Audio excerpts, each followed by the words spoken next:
Welcome back, guys, to another episode of Sex, Drugs, and Soul.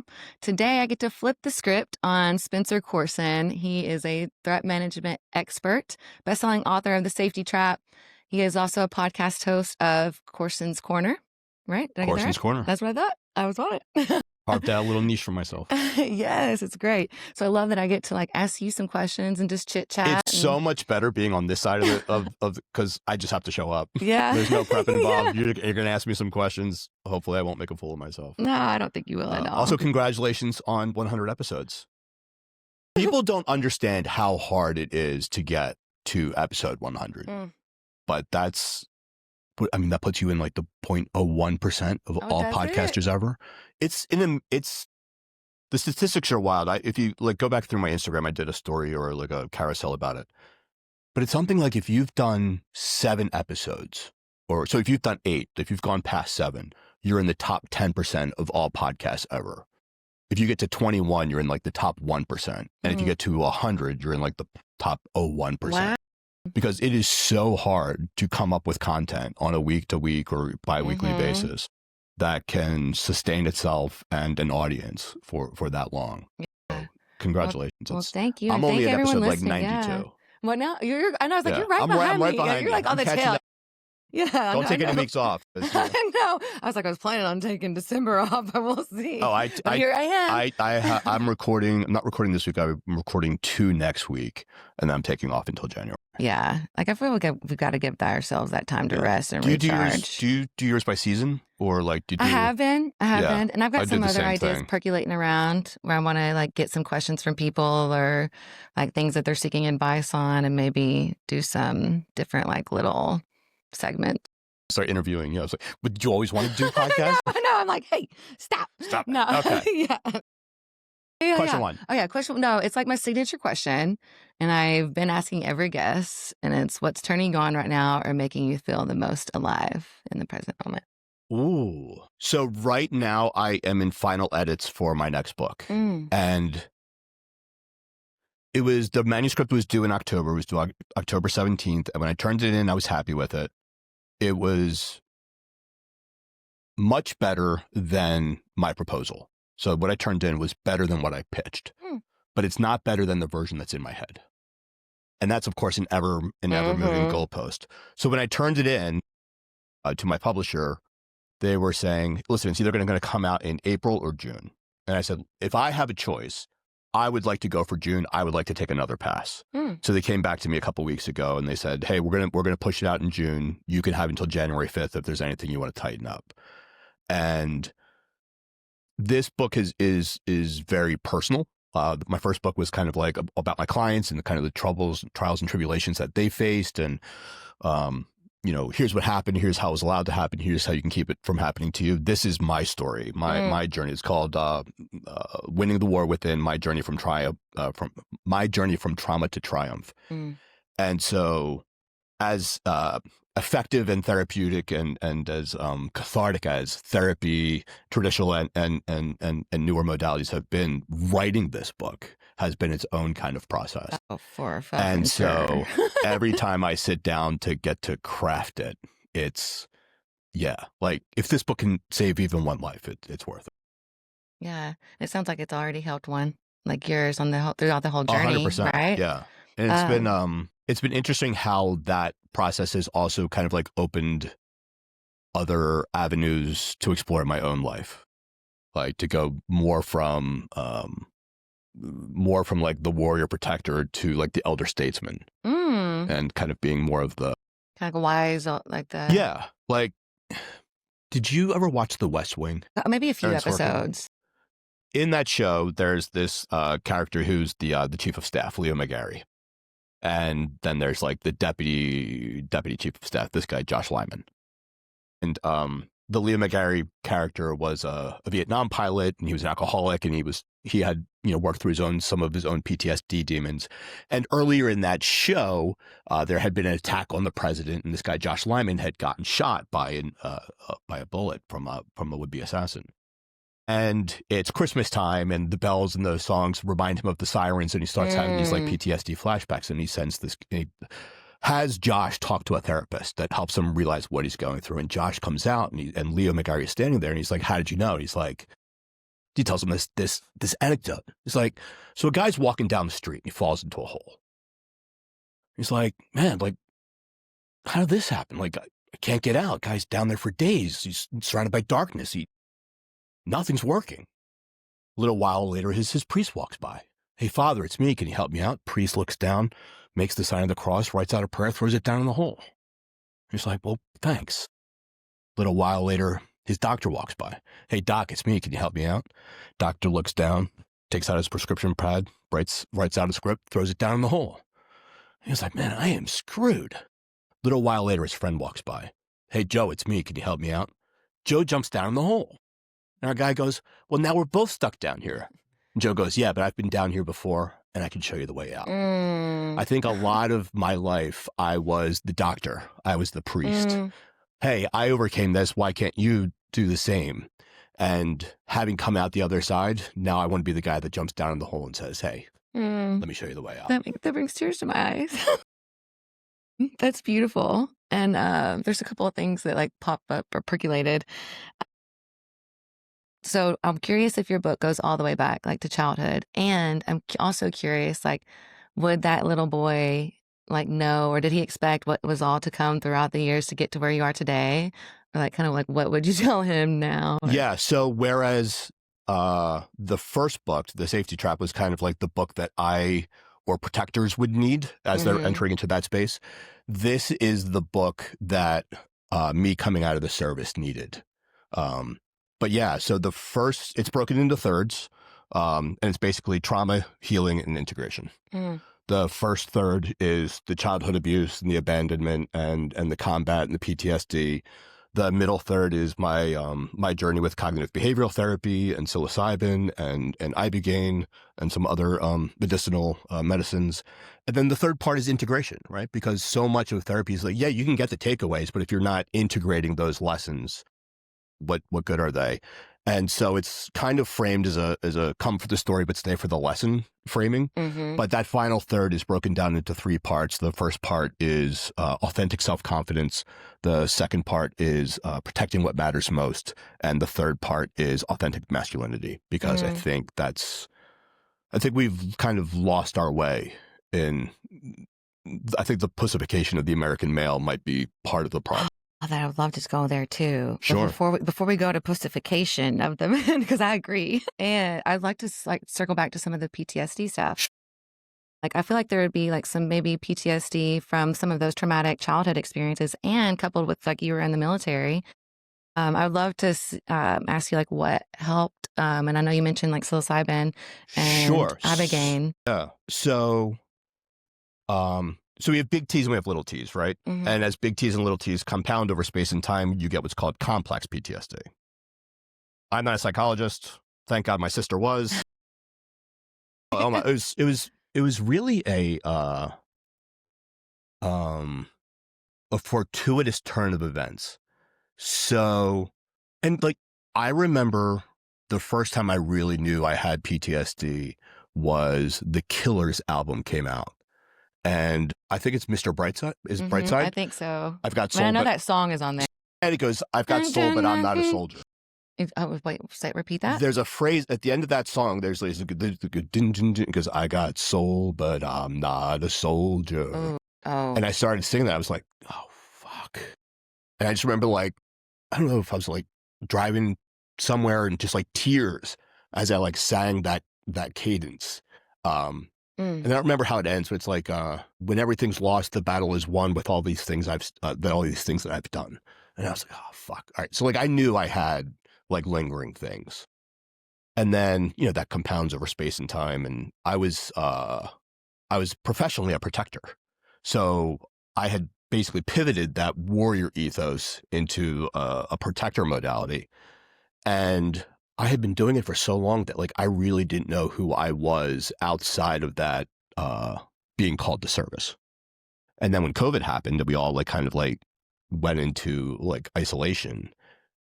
Me not being able to be of service to anyone else was like, oh, okay, well then who am I without that identity? And then the withdrawal to Afghanistan went to shit.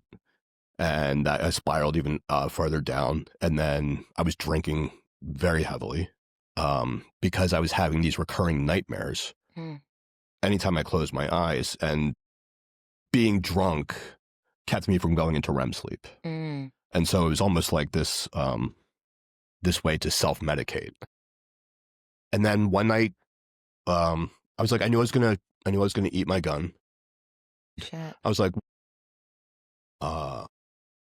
actors do it. Like, can I put a gun in my mouth? And so, cleared it. Yep, can do that.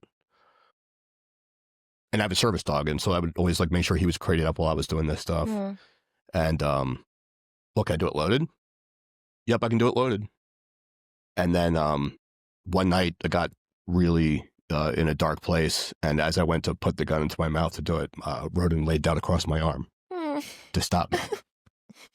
And I hugged him so hard that he farted. And that kind of brought both of us out of it. But the very next day, I was on TV talking about the withdrawal to Afghanistan and the impact it was having on veterans and soldiers. And I was like, hey, it's the strong ones that you need to reach out to. It's like the ones the ones who will always be there for you, but they don't have it. I'll use I statements. I didn't have it within myself to ask for help. Ronan was laying across my feet during the interview, and my sister, who's a psychologist at the Naval Academy, knows that this was one of his grounding signs. And so she called me up after seeing the interview. She was, hey, great interview. Really loved what you had to say. Who are you talking to? I was like, no one. Why? And she was like, well, if you're going to be like telling your brothers that like it's okay to not be okay, and there's like, don't you think you should know what that's like? I was like, oh, it's a great idea. She's like, I'm going to put you in touch with someone. And so that's what started because she knew I wouldn't do it for me, but I would do it for someone else. And so it was a really... Glad you have your sister in your corner. 100%. Yeah. And my mom like calls us her, she goes, I have 3 younger sisters and she's the youngest, so I'm the oldest. So my mom always like called us her bookends. Yeah. And we've always been very close, and she's always known how to... I don't think I'm the reason she became a psychologist, but... I mean, did you tease her growing up? Oh yeah. Okay.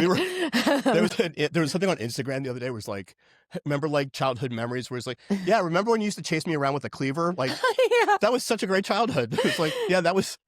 Tell me you had childhood trauma without telling me. Yeah, I remember my brother like threw a frisbee and knocked me in the nose. He's like, oh my God, and it like started bleeding. He's like, I'll let you play with me and my friends if you don't tell mom. Right. And I idolized him. I was like, I thought he was so cool. Listen to the best music.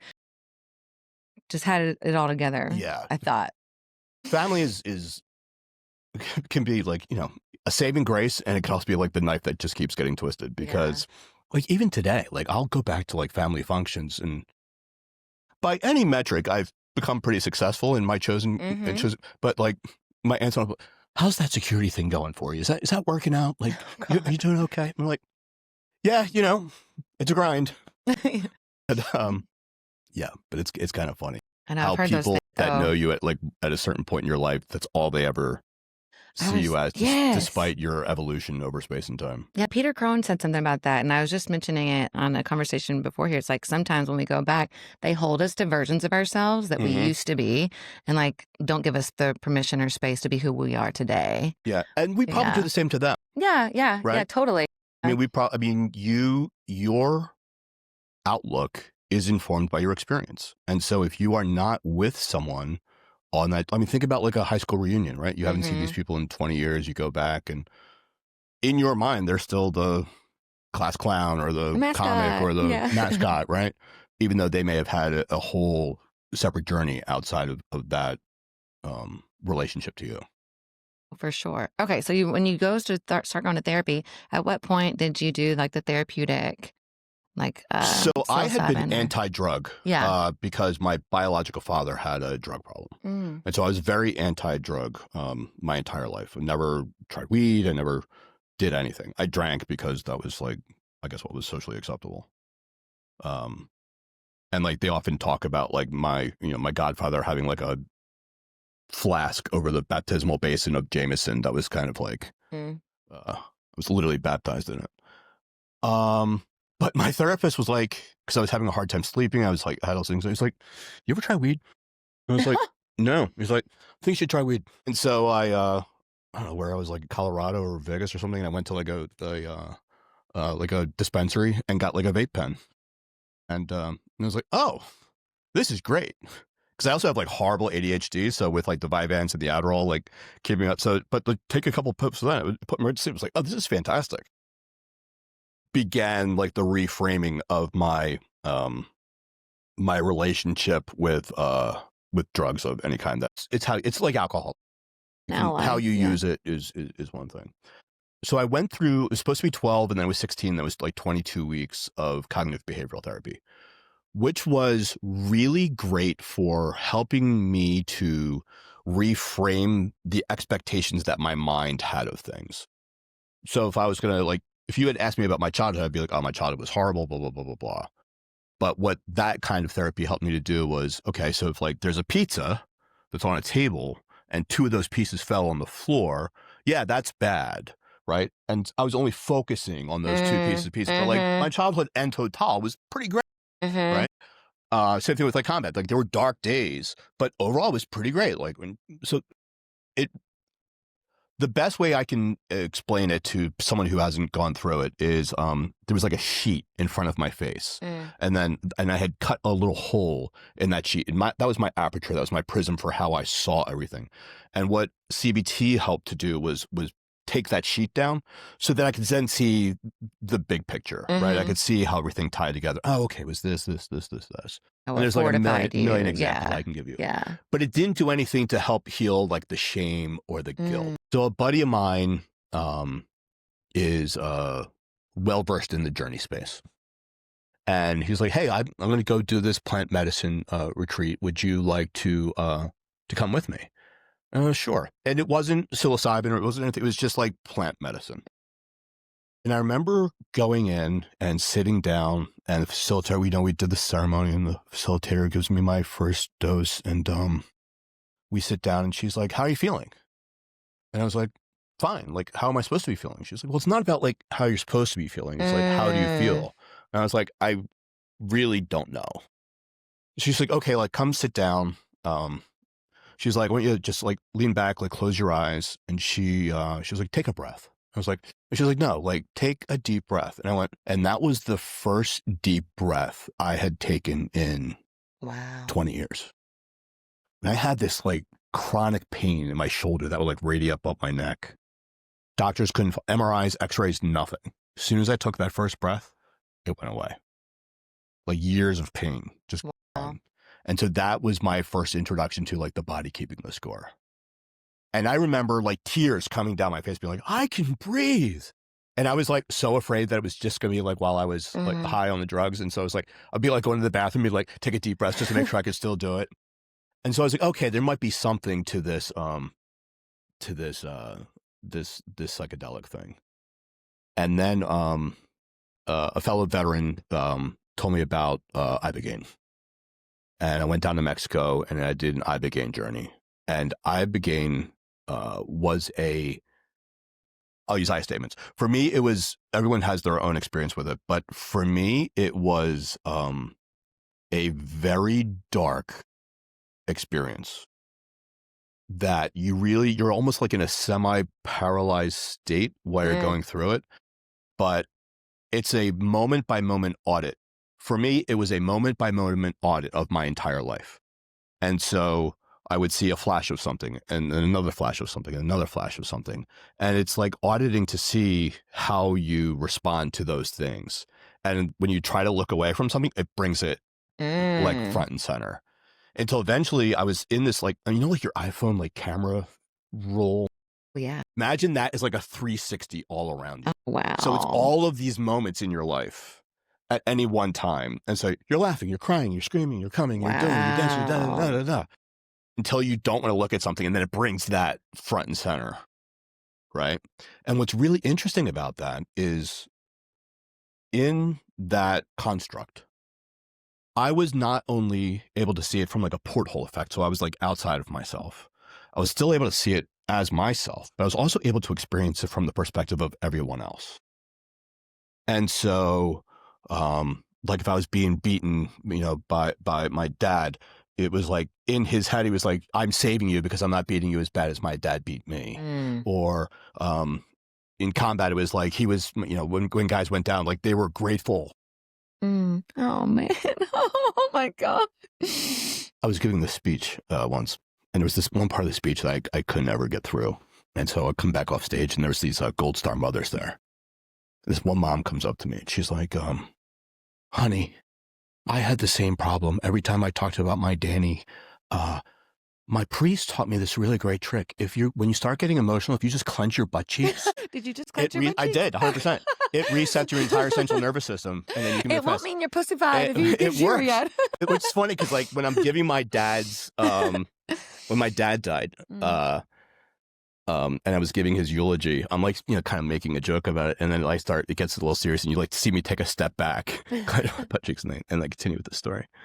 But it was a way that medicine did wonders for freeing me of the shame of things, because I was able to better understand that, like I tell this one story in the book about, we were really poor when we were growing up, like church bringing food to the house. Same, yeah. Poor. And my mom would bake our own bread, and she'd make the clothes for my sisters. And I always felt like I was a burden on the family, because like without me, I felt they would have more resources. And so I think I wrote my like first suicide note when I was like 10 years old. There was a time where we only had peanut butter and my mom's homemade bread to eat. But my mom was like so full of shame that this was all that she could provide, that she turned it into, I did something wrong. And so this was a punishment. And I couldn't remember anything that I did wrong. And it was kind of like, I also felt like that my sisters were being punished for something that I did. So I had like all these like childhood stories that I was bad, that I wasn't meeting the standard, that I was a cause of detriment and frustration to like everyone around me. But what this medicine helped me to see was, no, this was just, she couldn't give voice to her shame, so she displaced it onto me. Like created the reason for, yeah. And because like I was the man of the house, because there was no other, right? So it was a little bit of toxic enmeshment, but it really helped to relieve all of that shame. But it did nothing to for the guilt. What about forgiveness? Did it help with that? Or forgiveness wasn't. Or has that been a big piece or part of? So when it came to like applied violence and things like that, that was a job I was doing. Oh, I had no problem with that. Meant for like maybe parents or. That's a question I haven't been asked and haven't considered.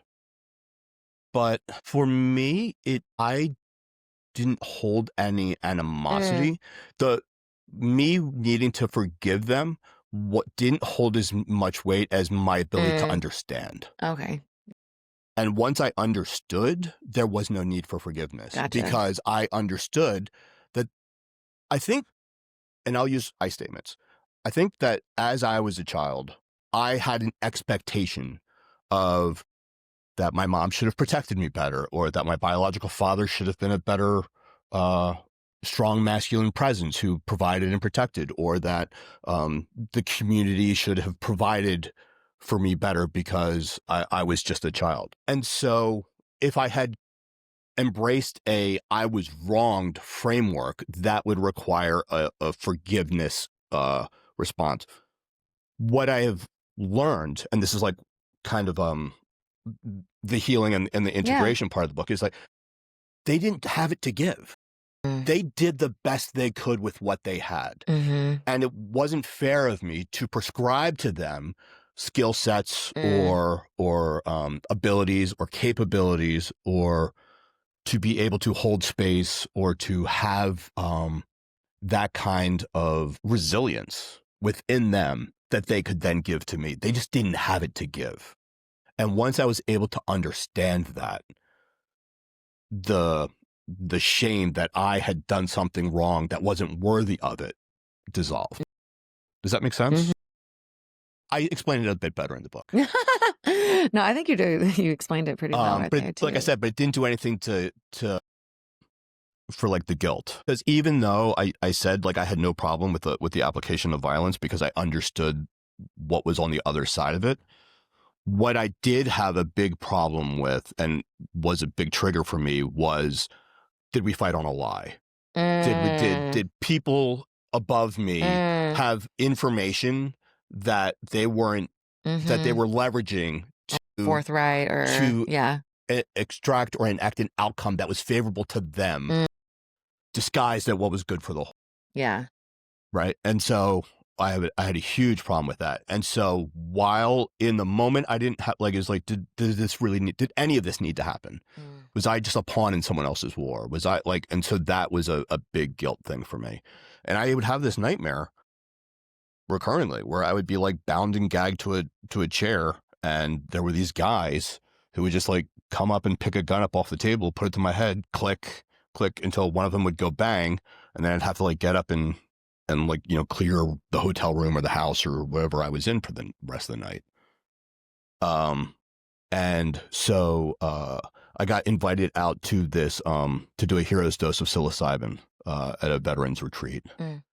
And it was part of this like hypnotic induction, and I was kind of like in this, there was like this chamber inside my soul that opened, and there was like this staircase that went down, and it had like those like torches that are like the wood torches with like the fire that kind of like lit the way down until I got to this landing.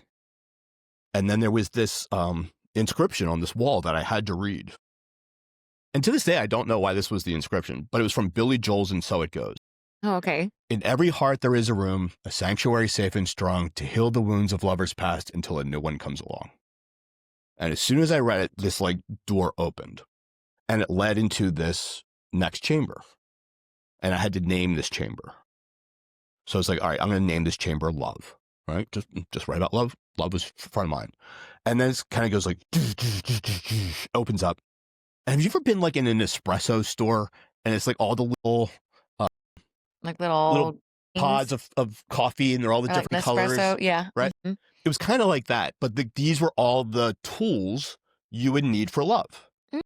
Right. And I was like, oh, okay. So like if I need to understand love, I can come here and then this other passage opened up and I felt called to go down this and then and so I did name this room. This one was compassion. And then all these things like showed up. And then there's like 2 or 3 more rooms. And then I go to this final room and I'm like, okay, this room is war. And like all the guns and the knives and everything. But what was interesting is that I had to go from love to compassion to understanding to healing to perspective before I could get to war. Right. So it had to be this, whereas before I would just go right to violence. Mm-hmm. And there was this like hearth in the corner that was like blowing up like these like flames, and the flames kept like kicking these embers over to this other passage. And you know, you've done psilocybin, so you know how like you can kind of control it, but like the more you fight it, like it's not so great. So it keeps like, I'm like, I'm good.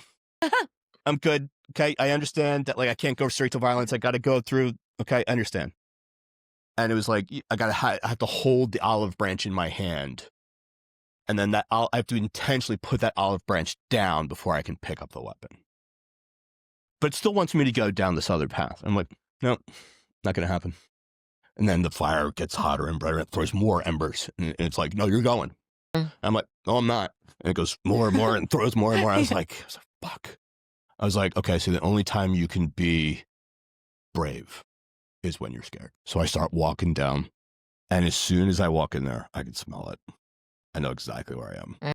I'm back in that room from my nightmares. And all those guys start walking towards me. Except this time I'm not tied to the chair. I'm in there by choice. And as they start walking towards me, I just have my hands out. I say, hey, I'm not here to fight you. I'm here to set you free. And as soon as I said that, this dragon, who I guess was the one that was like blowing the fire out from underneath, comes up behind me and blows fire into this room and just dissolves all of it. And he comes back and he looks at me and goes, build something good here. And I realized that room was my future. that I had never considered before, because I'd lived with suicidal ideation since I was like 10. And that room led back to the stairs that led me back out. And I came out of that journey and I wrote 50 pages in a journal. That became this next book. Wow. And I also texted my tattoo artist, and it was like, I need a tattoo of a dragon. And so that's why I have the dragon on my shoulder. I love that. And coming out of that journey, I've never once again thought about suicide. In fact, it's like my relationship with alcohol completely changed. I mean, I will still have a drink here and there, but it's not like I need to have a drink. And that was arguably the single most cathartic and healing turning point of my entire life. And so while I absolutely champion the benefits of psychedelics, and it really can be 6 years of therapy in 6 hours, but you got to be willing to do the work. Because even though I had all those takeaways and all those insights, integrating that new perspective, that new paradigm into my everyday life was something that is still ongoing, and which is why the book is called Winning the War versus having won it. Yeah. Because every day is a school day. Every day is a willingness and a willingness and an openness to becoming better. And sometimes that requires a lot of internal work. Yeah. And that work's not always easy, but you got to choose your hard. And I have always been someone who would lean more into courage than comfort. Me too. That's like one of my top values. To me, courage is like so much. Yeah. And so I'm putting that all into a book so that, and listen, it's not just veterans that have trauma. Well, yeah, I think we all do. Right? Every single one of us. It's just that degree. When I was in the throes of my despair, there was 100 people I could have called that would have taken the call, but I didn't know a single person who could relate to where I was. I didn't know anyone who was down in that hole and didn't know how to get. Now I know tons. Yeah, and I think a lot of people are good at hiding it, or I felt like I was good at hiding it for a long time. I was a social chameleon. Yeah, I could be whoever. Hyper independent. I would self-isolate. Yeah. I had Dakota Myers on my podcast, and he and I sat in this room and cried for like 20 minutes that never made it on, because we sat there and going, oh yeah, remember like when we would watch like Lethal Weapon, like Mel Gibson had a hollow point for when he wanted to do the right, and like how Rambo was an isolationist.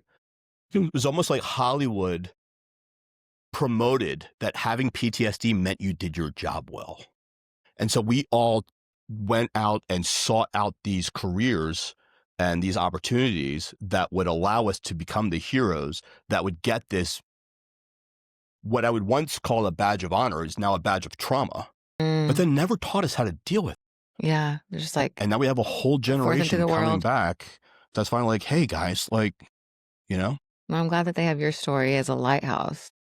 Like I said, everyone's story is different, and there are guys who have gone through things that would make me sit in the corner and cry for the rest of my life. So I'm not like putting myself in comparison, but come for the story, stay for the lesson, and like I said, if it helps one, I think it'll help a lot of people. I can't wait to read it. June? Now we're doing June. Okay, June cool. 26th. So now I have a couple different directions. Thank you for sharing that. That was like, I've been brought to chills. Whenever you said something about like the other room too, I had a ripple of chills go like through my body, which to me is like truth as sensation. Yeah, powerful. So thank you. Appreciate the vulnerability. I'm curious. I have like a whole list of questions. Go for it. We can talk about dating. We can talk about that. Like instincts and intuition, or pussification. The differences between instinct and intuition. I don't know. Pattern recognition comes up, but okay, pattern recognition. Intuition, the gut feeling, but maybe that's just like lived experiences and being able to spot certain things a little bit. Yeah. So I don't know. Yeah, you tell me. Listen, there is no right answer. Okay. Right. But an inexplicable knowing for me is an intuitive. So instinct and intuition, I think, get conflated the same way that like fear and being afraid get conflated. Fear is very present. Fear is, there is a real life threat to your existence standing in front of you that triggers a trauma response of fight, flight, freeze, or fawn. And those responses are going to be grounded in childhood experience and whatever. That is fear. Fear is good. Being afraid of something or having anxiety about something is not fear, because fear has to be present. What being afraid of something or having anxiety about something is what could happen in a realm of possibilities that my subconscious is preparing me for, so that when it presents itself, I can respond more effectively. Which is actually, some researchers have believe, which is why we dream. It is our subconscious preparing us for eventualities that are more probable than possible, so that we can respond more effectively in the moment when they appear. That's what being afraid and being anxious about something does. So that if that does, right, I'm afraid he's going to break up with me. I'm afraid that I'm going to get fired. I'm afraid that I'm not going to have enough money to pay this month's rent. I have a lot of anxiety about how my speech is going to go. Those are all stressors, so that you can put the systems and the strategies and the practices in place to keep those things from becoming a reality, or to effectively manage and handle them once they do. If you're anxious about the speech you're going to give, practice giving the speech more. Right? Yeah. If you're afraid that you're going to get fired, audit yourself with honesty and course correct that before you get fired. Right? Go to your boss and be like, hey, listen, I know I've been fucking up. I realize what's going on. Here are the corrective actions I'm making, so that you can be proactive and participate in that outcome rather than being subjugated or a victim to it. Instinct, I would kind of put on the fear front, whereas intuition, I would put on the intuition front. If that makes sense. Yeah. Instinct is, am I going to choose fight, flight, fear, freeze, or fawn, right? I'm going to fight if instinctively I think I can beat you.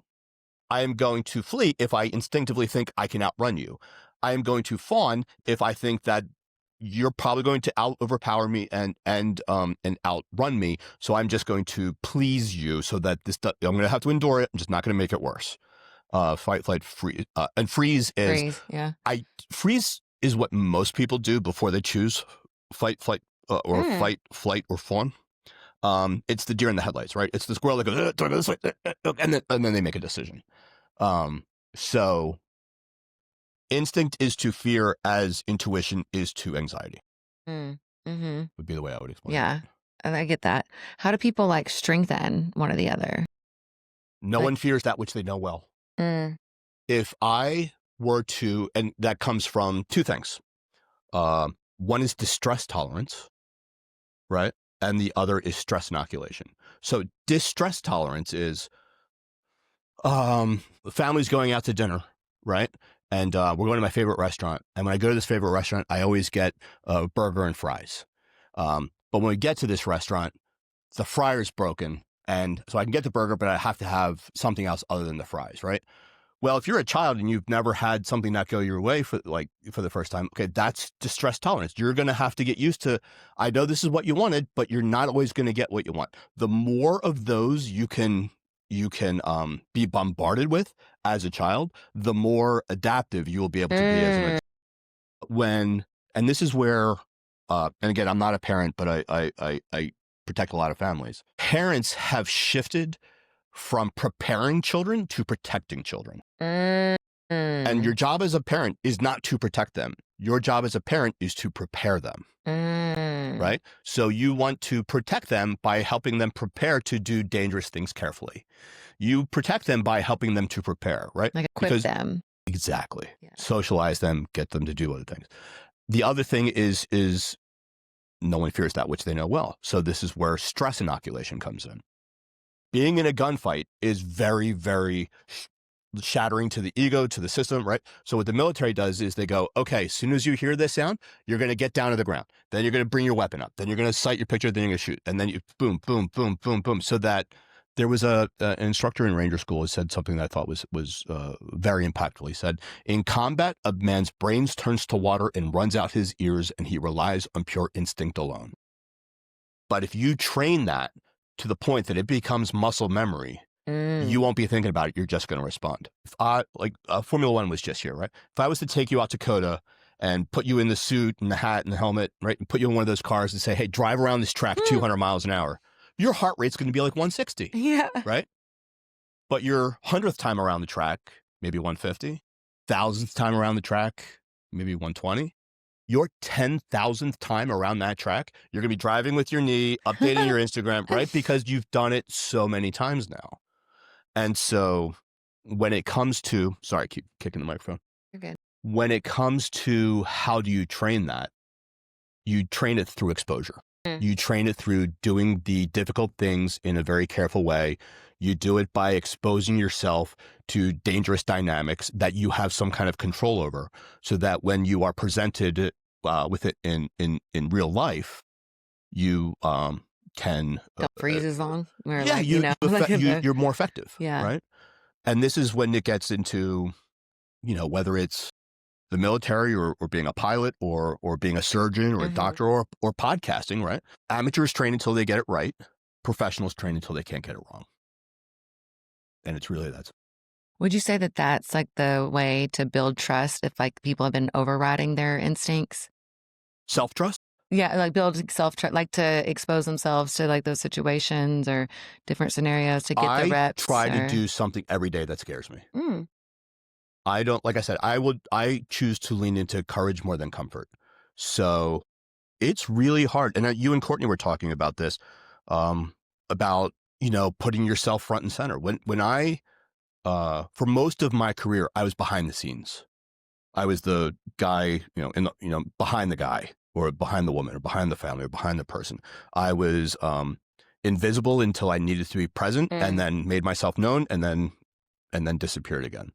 So when I started my own business and had to get used to being front and center and being on camera and getting used to talking, I remember I had started my business in December of 2012, and the Boston Marathon bombing happened in like March or April of like 2013. So it was like 2 months later.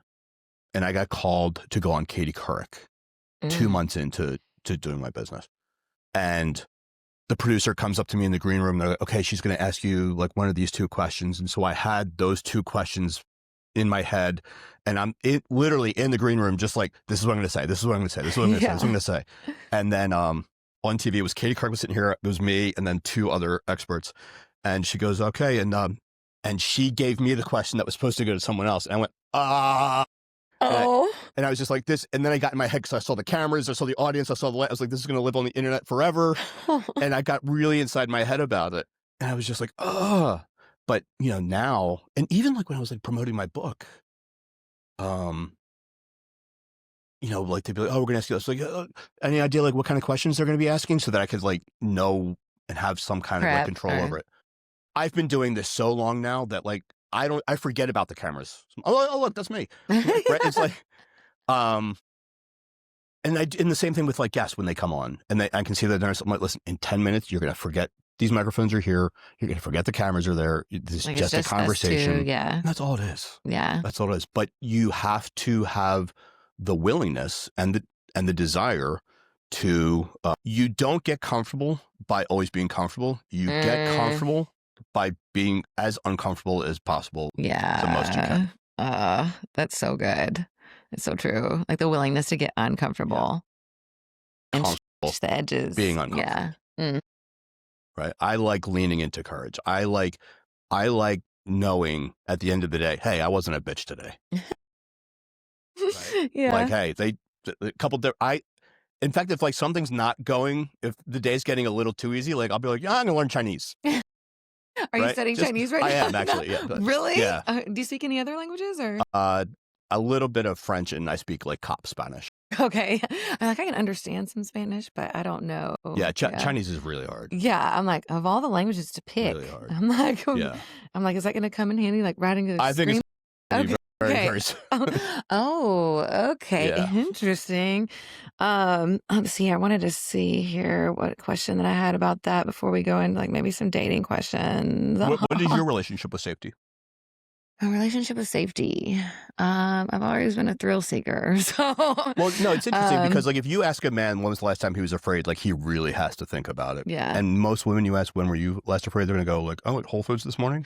Oh yeah. I mean, this past summer is when I had like the rattling experience, which I think I talked a little bit on your podcast. I'm talking a little bit on here, but yeah. So, women think about safety. Like safety is front. I mean, I did carry my gun in my, like going home for the holidays. Yeah. I'm like, I have my gun in my center console. Like I am like. Do you train with it? I have before. Like I've gone to the range. I need to practice not before. more. Do you train with it? Oh no, I probably need to go back more. Because the number one argument about being I said this on an interview. How often do I need to train with it?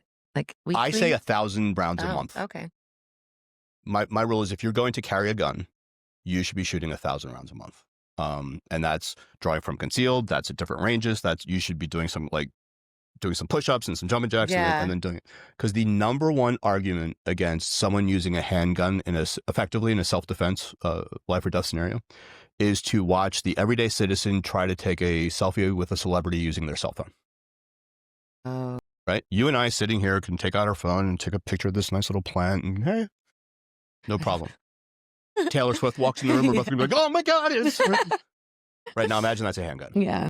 So much like driving the race car around the track a couple hundred being times, more comfortable. It's very easy to go to the range and stand there and the paper target's there and you're gonna be like, okay, now I'm gonna pick it up. Now I'm gonna present. I'm going to line it up, and then I'm going to squeeze. Yeah, but if someone's life in is real really life, on the you have line, 2 seconds. Yeah, wow. You have 2 seconds or left. Definitely need to put more reps in then, for sure. But it made me feel safer. Well, thank you for saying that. Yeah. Because that's false security. Right? So one of the biggest things when I'm working with new clientele or when I'm doing audits is helping them to understand the difference between safety and security. Because they are used interchangeably, but they mean completely different things. Safety is a feeling. Security is a state of being, right? You feel secure if you're in a loving relationship and you have enough money in the bank and you have food in the fridge and you have a warm bed, right? It is based on structures that are around you that you know are constant. Safety is a feeling, right? So a baby held by their mother may feel safe, but a mother's love is not enough to keep that child protected from the evils of the world, right? Conversely, that child who is securely tucked into their bed at night may not feel safe if they think there's a monster in the closet, right? So in order for us to be protected, safety and security must be in Congress with each other, right? That's a powerful distinction. Carry around the umbrella, but you open it's got a bunch of holes in it, right? You felt safe, but not very secure. Or if you think that, or if you have an expectation that the spare tire in your car is fully inflated and ready to go, but you haven't inspected it or checked it or checked on it, right? You may feel that you're protected, but in reality, really not. Yeah. Mine would be like, can I actually change the thing? Right. I'd be calling up some AAA or a friend of mine. Even if I'm unarmed and I come up to you and you're trained will always beat untrained. Always. In any situation. So let's say that you think I'm a big scary guy and I'm coming up to you at night and you pull a gun on me, I'm taking your gun from you. And that's not something you want. If you're going to present a weapon, you should be prepared to take a life. And in the military, that's months of training. Yeah. Years of training before it will ever actually happen. So that when it does happen, you don't even think about it. Versus, oh, I saw it on TV once. And so if you're going to carry a gun, please train with it. Yeah, as for much sure. as you possibly will. I'll go. I'll pinky promise for that. I'll I'm go. Yeah, happy let's to take go. Yeah, let's go. Because I need help. Because I tend to like go down a little bit. Yeah, you're riding the trigger down. Yeah, because I'm like, I guess anticipating it or something. Right, because holding something that explodes in your hand is not a normal human phenomenon, right? Yeah, true. I'm like, I haven't done that very often. Okay, I want to talk about like dating a little bit. Go for it. Like dating in Austin or dating in general? Oh God, maybe just dating in general. I mean, I had Lloyd. What's his last name? Lloyd. A single guy. Have you met him? He records this podcast here. Oh, cool. Great guy. Something like 70% of like men 23 and under have never asked a woman out on a date. Yeah, I feel like there's a big influx too of involuntary celibate men.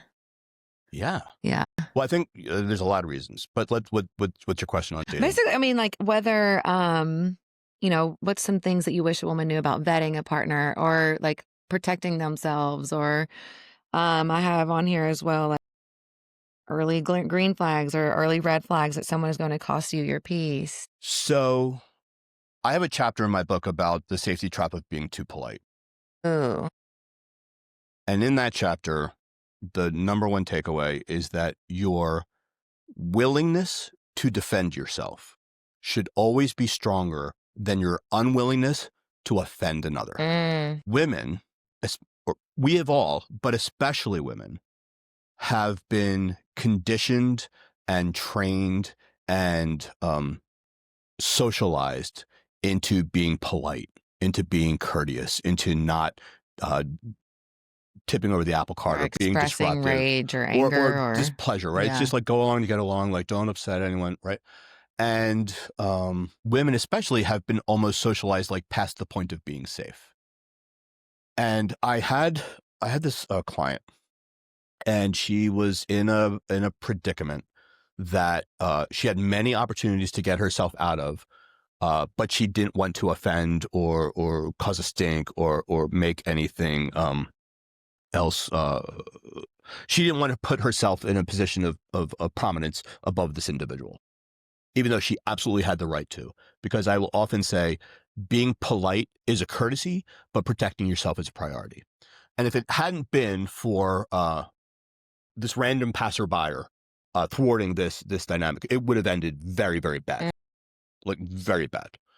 And so I'm talking to her later, and she shares with me, she's like, I have not honored my instincts my entire life.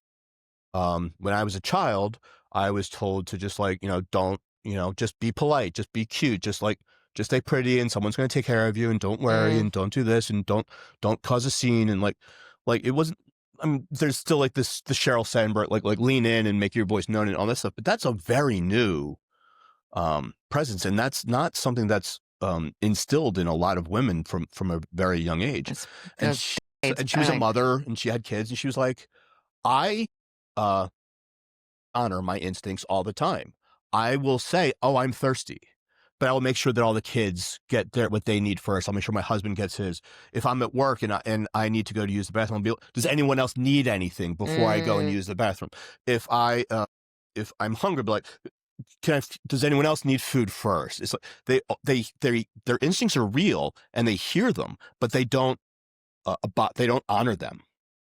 And so honoring your instincts can be a radical shift in your self-protection, because much like you train like you fight, right? So if you have gone your entire life hearing those instincts, but not honoring them, and then you find yourself in a situation where you really need, where listening to your instincts could really be the real world difference between life and death, but you have been so socialized and conditioned and trained to disavow them and to go the route of politeness and to go the route of selflessness and to keep the peace, you can find yourself in a real hazardous situation.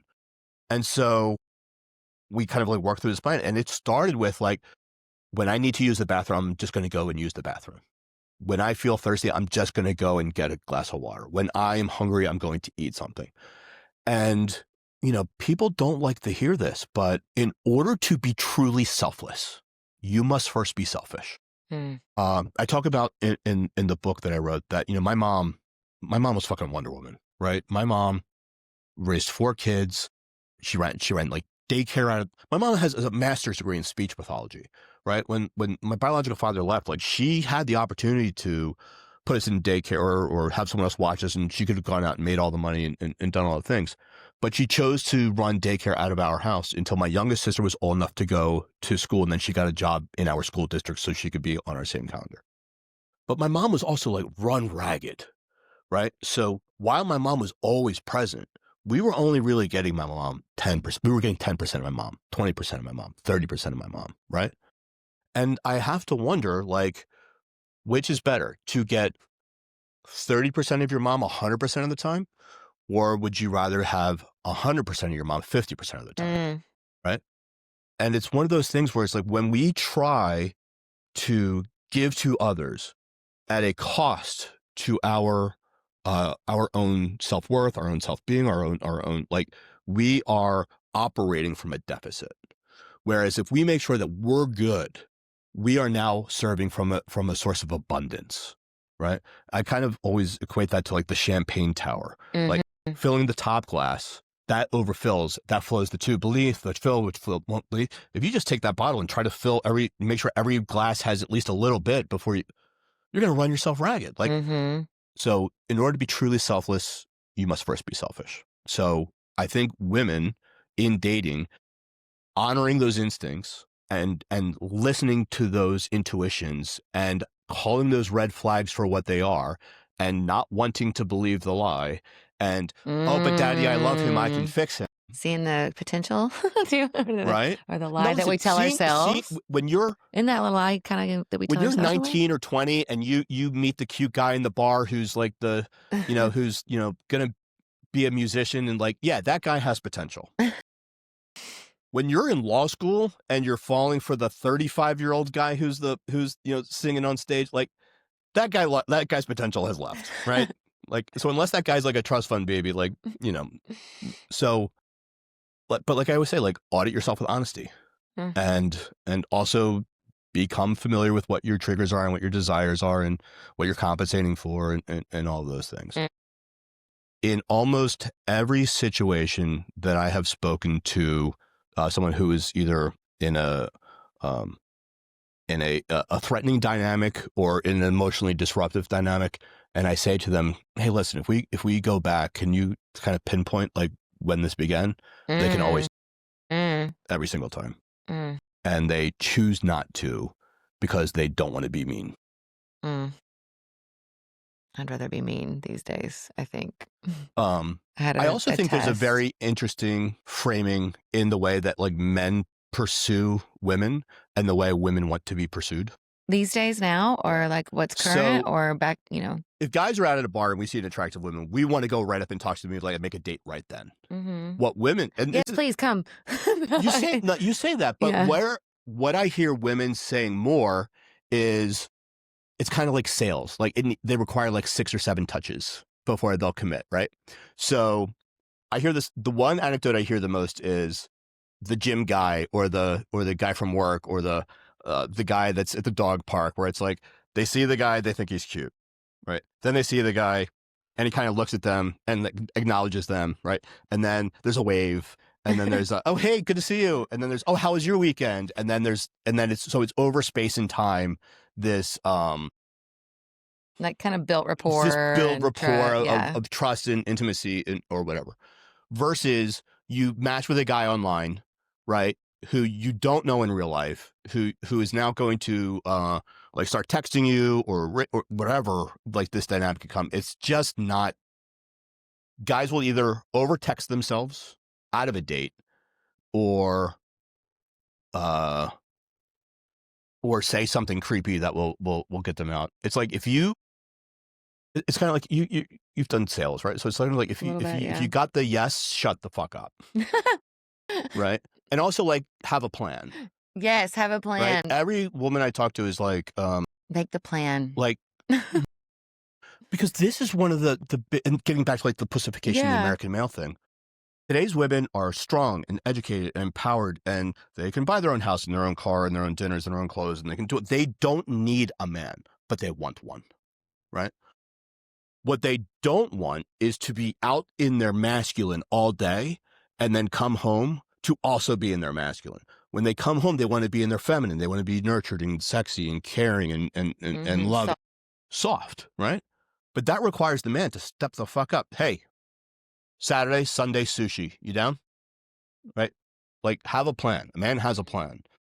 And if you don't like sushi or you're allergic to shellfish, or like, hey, I can't do that. Can we do Italian instead? Yeah, absolutely. We can change it up. But like, have a plan. And, hey, do you want to hang out sometime is not a date. And get specific.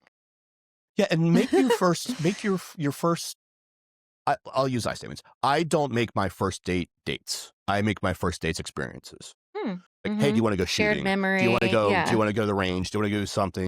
Walks are great. Dog park. Something where it's like you're out in public, you're interacting, you're doing something fun that's not going to require her getting her hair and makeup done and buying an outfit and blah, blah, blah, blah, blah. Keep it simple. Yeah, I like it. And plus, I feel like in the beginning, too, especially with the dating, but so many people wear the mask. I want to also right? preface this by saying never take relationship advice from a 48-year-old bachelor. Okay? Because 37-year-old. No, I'm a 48-year-old bachelor, so clearly I don't know what the fuck. But I also like I just didn't start loving myself until like 2 years ago. I know, yeah. I mean, like it's like a journey, ongoing journey too. I thought at first, whenever I first found love for myself, I was like, oh my God, I finally made it. Yay, woohoo. I didn't realize it was a continuous, ongoing process. What do you guys do in the beginnings of a relationship that make women feel unsafe? Is it like isolate my place? Is it like maybe like, is it not listen to what they're saying or like a no or a well, that's something like women. I wish more women would understand that no is a one-word sentence, and that no is the end of the conversation, not the beginning of the negotiation. Because when a man says no, it's done. When a woman says no, it's okay, let's debate. And that's not how it should be. Yeah. Your no is just as strong and just as impactful and just as important as a man's. It will only not be that way if you allow it. Yeah, no, I've definitely had like a situation where I was like, oh, my intuition, that was the first sign. That was the first sign. Trust it. Like I said, like honoring those intuitions and honoring those instincts. Listen, I want to take a quick peek here and then go for it. Oh, okay, these are fun. Right no, I'm like just switching gears.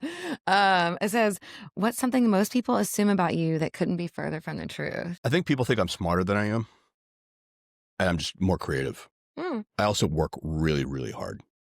I was never the smartest, the fastest, the strongest, the whatever. Any success that I have had is more a result of work ethic and discipline than of, well, he's so smart. How did you figure that out? Like, it's because I failed 1,000 times before I found the one that worked. My success is directly correlated to my number of failures. And I failed a lot. I was cleaning something out. I'm moving into a new house, and so I was like cleaning out my office, and I have this crate that has all of these like business things that I like thought were going to be like the next, here's like a school safety app, here's this, here's that, here's that. And I was just like, oh yeah, like all of these had to fail in order for me to find the one thing that worked. It's like failure is feedback. So I think people would be surprised to learn how much I have failed over space and time. So maybe that's not an intelligence thing. I think, I don't know. And it might also just be like a childhood thing, like because my sisters were all like super smart, and like in gifted programs and like things like that. And I was just like, I was not a good student. I was a horrible student. I have horrible ADHD. I think I had like dyslexia as a kid, and asking me a question that only has one answer just wasn't how I saw the world. You could give me such nuance too. Yeah, I could be like, well, what about this? And like, I could see all the permutations and extrapolations and what about this? What about this? But you're not factoring this. Like, so I'm not lucky. I'm just resilient. Yeah, it sounds like you've learned a lot too from life experiences and integrated all the things that you have along the way. You could spend the rest of your life intentionally trying to fuck up everything you possibly could, and you wouldn't even come close to the number of fuck ups. Personally, professionally, romantically, financially, I have screwed the pooch more than anyone alive. Like, why did I have to learn it by living it? If there is a way to learn something the easy way and the hard way, trust me, I am going the hardest way possible. I love that. I mean, it's just funny, like the comedic relief. Okay, one more question, and then I want to just give you space to do whatever. How do you think we course correct from like pussification of the American male? What are your thoughts on that? 2 things. I think women have to be very clear about I think men need to stop taking advice from men on what women want and start asking their ideal woman what she wants. Would be the first way to go. And I think that there needs to be a shift from false confidence to authentic self-confidence.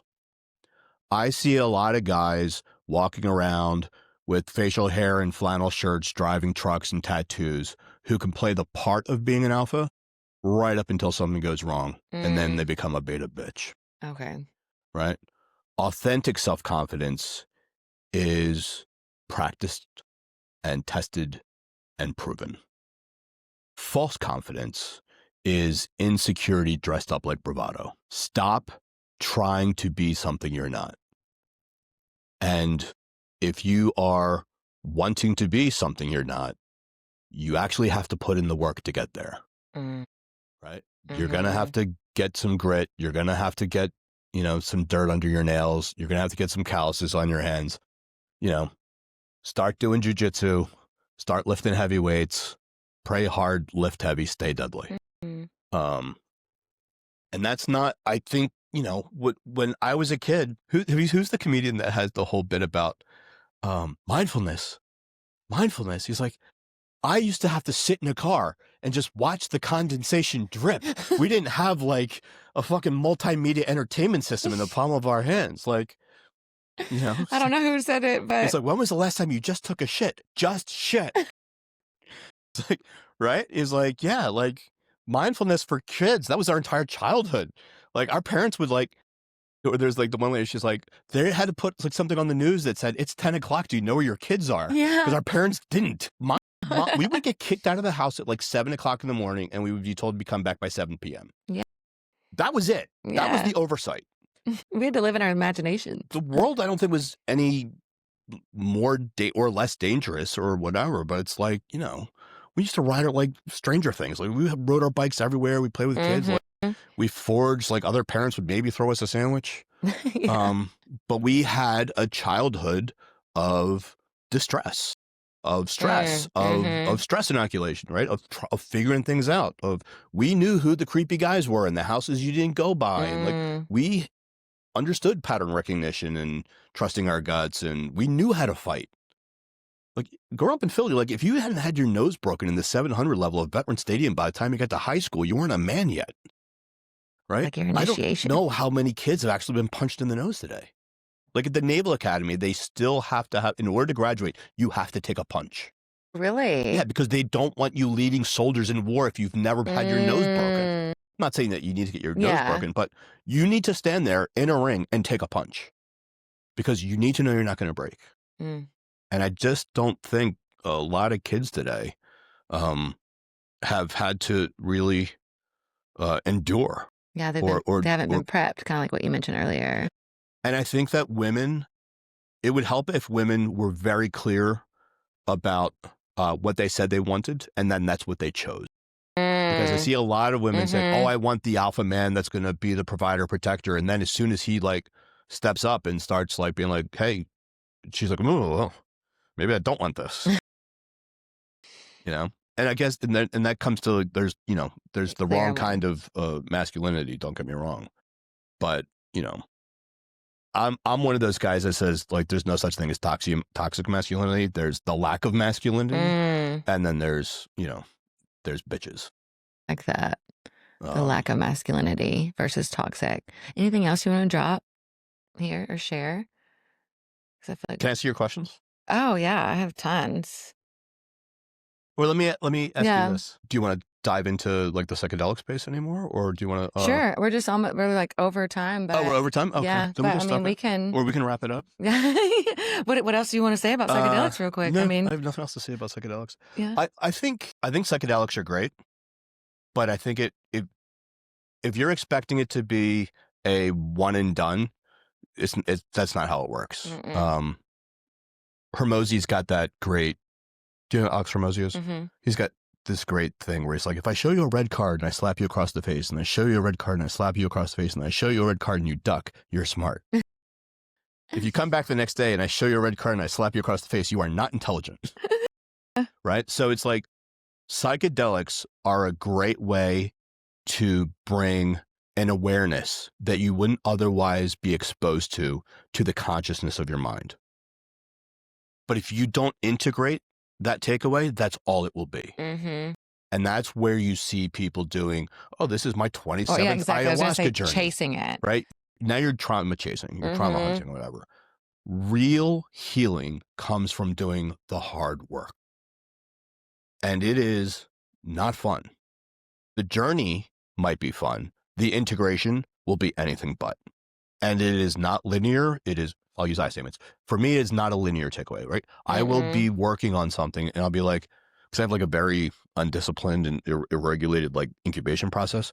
So I'll get a download about something. I'll be like, oh, okay, that's interesting. And I'll like, try to incorporate it. And they'll be like flipping an egg on a Thursday. Oh, that's what that meant. And then it kind of clicks into place. And then, but getting back to like pattern recognition, it's when you are triggered. I now in my relationships, when I feel triggered, I now realize that means because I'm either wrong or I'm getting defensive. And so I have had to have like very real conversations with the women I'm dating, being like, listen, I'm feeling triggered right now, and that's on me. I need 10 minutes. I need to go outside and just clear my head. I'm not abandoning this. I don't want to speak or communicate from a position of defensiveness. I want to be able to speak and communicate from a position of respect and understanding and compassion. I can't do it when I'm at 100. So give me 10 minutes. I'm just going to go breathe, a little bit. I'm just going to go, walk my dog around the block. And when I come back in, we're going to have a very rational and calm conversation. And that almost always starts with an apology. Yeah, just like that self-awareness. That took a lot of work because, if you're triggered, right? It's touching on a getting back to what can men do better to go from false confidence to authentic confidence. Take a pause. I will always say that like the wrong decision will is better than indecision because you can course correct, but take a pause. But in the military, there's something that's called the OODA loop, which is like observe, orient, decide, act. But take that pause, take that 10 seconds to, hey, what is really going on here? Did she, because 99.999% of the time when people say something to get under our skin, that's exactly why they're doing it. And it's up to us if we want to accept it. Who's the guy that like even a reflection of themselves too? Have you ever read Never Split the Difference? Great book. The guy's name is escaping me. Put it down. FBI negotiator. I used to think it'd be so cool to be like in the CIA or something. He's great. But he's got this phrase that he would use in negotiations with, suspects or whatever. And he'd be like, I bet you have a good reason for saying that. So it goes, you're a fucking asshole. I bet you have a good reason for saying that. Good one. Right? Because it's like you're acknowledging what they said, but you're not accepting it. Say more. It's like, right? I see where you may have a point where okay, like people are like, you're a fucking asshole. I'm like, probably not wrong, but I bet you have a good reason for saying that. Right? Specifically. Well, why today in this moment am I being an asshole? I'm probably going to agree with you, but I just want to know what your read on this situation. And what that does is it allows you to take that shift from perception to perspective. I know how I'm seeing it. How are you seeing it? Because the more you can put yourself in someone else's shoes and understand where they're coming from and understand the dynamics that they're dealing with, because 99% of the time people are doing and saying and living with shit that has nothing to do with us. We're just the recipient of it. And if you can take your ego out of the equation and be like, listen, are we fixing us or are we fixing this? If we're fixing this, we can work together. But if we can't work together, that'll never get fixed, right? So let's understand, let's name the problem, let's communicate what does winning look like, and then let's understand what it means to do this. Like I'm dating someone right now, and I was, I don't know, whatever, sometime last week, I had just a shitload of stuff to do. And she's like, I'll be over around 5. I was like, listen, I'm getting home like around 4:30 and I'm going to be at my desk like until like late tonight. And she's like, does that mean you don't want me to come over? I was like, I always want you to come over and you are always welcome. I'm just letting you know that I'm only going to be available for quality time during dinner. Mm-hmm. And so if that is acceptable, great. But if it's not, like, I don't want you to come over and think I'm ignoring you. I'm trying to frame and manage expectations as best I can. I think that's beautiful. Communication. Right. Yeah. Versus her coming over and wondering why she's being ignored. Yeah. Or assume that you're going to spend the whole night together and then like get upset or be, you know. And I even said to her, I was like, listen, between two options of we have quality time during dinner and after dinner until you go to bed and then I work, or I go work now until it's time to go to bed. Would you rather us have quality time and then not go to sleep together, or would you rather have quality time and then you go to sleep together? You go to sleep and I'll come in later. Like, which is more important to you? I don't care, but one of them has to happen. So you tell me, you can choose. And it's like when you, I actually learned this from my sister. She was like, if I say to my nephew, who's like 8, like, what do you want to wear? That's too many options. But if I say, do you want the blue jeans? Do you want this or that? He'll go, I want this. I was like, okay, that's right. You just try to frame and manage those expectations as best you can, and understand that your partner or your colleague or your coworker or your friend or your boss or your girlfriend or whoever is also dealing with their own insecurities and frameworks and understandings, and they just want to know where they stand. For sure. With you. Okay, Spencer, I'm about to have to pee. I got to listen to my instincts. Let's go. Good. I love that you did that. Thank you. This was a lot of fun. I was like, okay, wait. Good. Thank you. And look for his book in June, and I'll put everything in the show notes. Thank you so much. Thank you.